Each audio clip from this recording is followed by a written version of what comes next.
This is what one of the largest printing houses in Kharkiv, where almost all Ukrainian publishing houses printed, looks like now. These ruins are one of 12 hit sites of missile hits that were fired at Kharkiv and the region on the afternoon of May 23rd. The Russians hit the printing house with 2 missiles. There were 50 people in the building at the time of the explosion. 17 printing house employees were wounded. 7 did not survive the strike.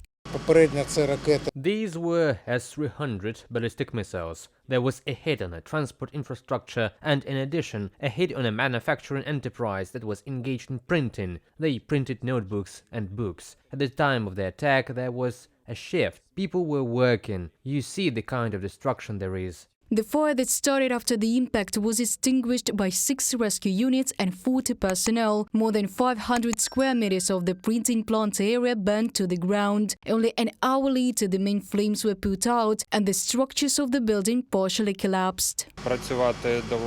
We had to work in a smoke-filled area with compressed air kits due to the fact that there were a lot of flammable materials, namely paper and paper products.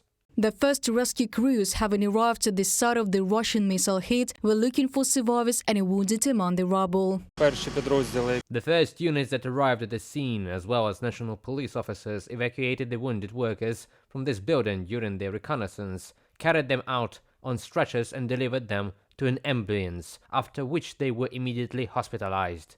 As for Lubotin, 10 people turned to medical institutions for help within a day after the ballistic strike. Some suffered shrapnel wounds. Investigative teams, criminologists and explosives experts are working at the sites of missile hits. Reported by Diana Kolesnik, Natalia Bilokudra, UATV News.